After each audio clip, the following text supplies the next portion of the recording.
Okay, so this is preventative care part 2, and we're going to talk a little bit about blood work.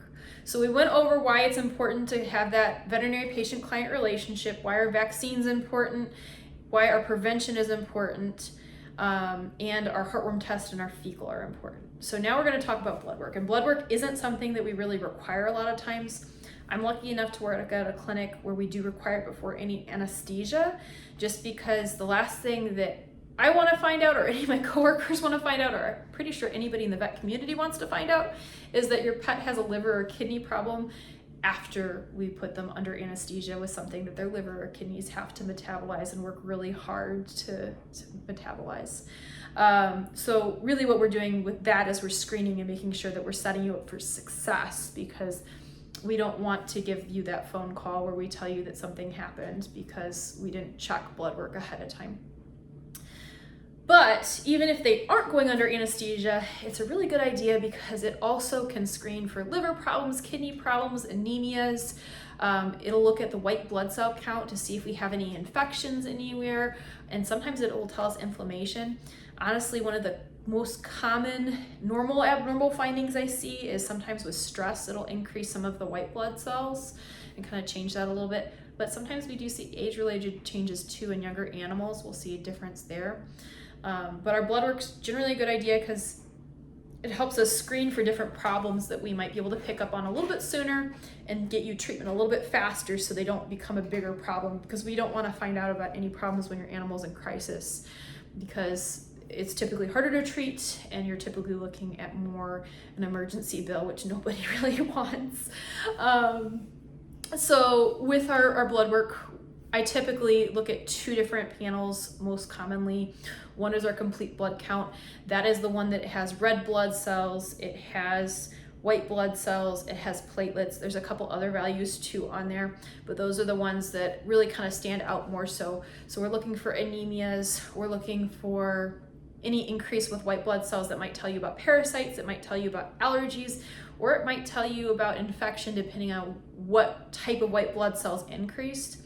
And this is just a quick and dirty. This is not a very complete intro into CBCs at all, but I wanted to give you a good basis of what we're looking at. And then with that, we have our platelets too.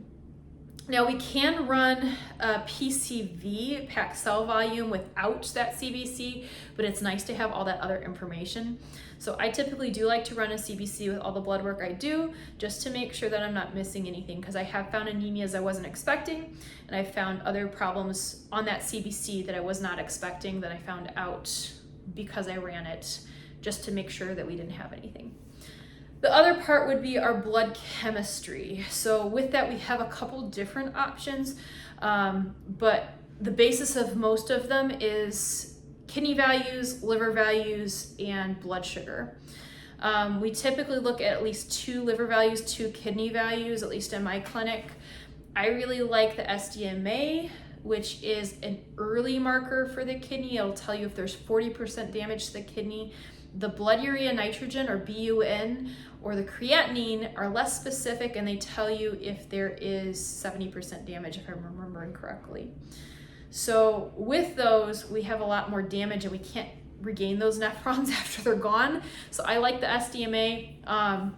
We really look at kidneys if we think that there might be something that they ingested that might be toxic to them, if we are worried about anesthesia, or a lot of times we do see chronic kidney disease in older animals.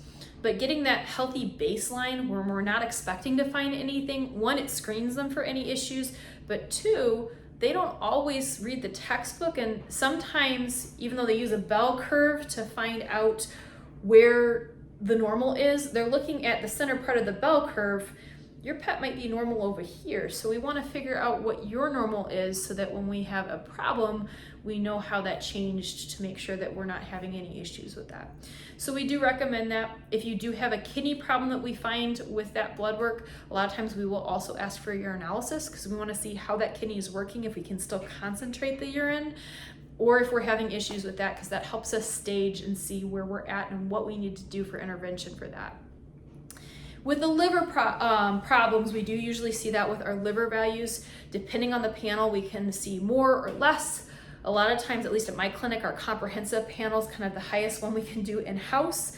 and there's kind of some middle ones and some the kind of baseline lowest one that we can do that has the least information would be our Chem 10, unless you're pulling out specific slides and just running like an ALT, which is a liver value. But that's kind of the nitty gritty with what we have for our blood work options in-house. You can send out blood work to the lab. Honestly, for thyroid, a lot of times that is recommended. It's not as cheap as doing it in-house in a lot of cases, but sometimes they have really nice packages through the lab where you can go ahead and send urine, feces, and blood out, and they will go ahead and do a little bit cheaper cost for you.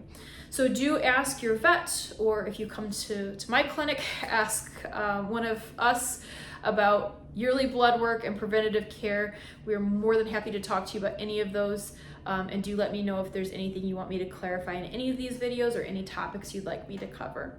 Thank you.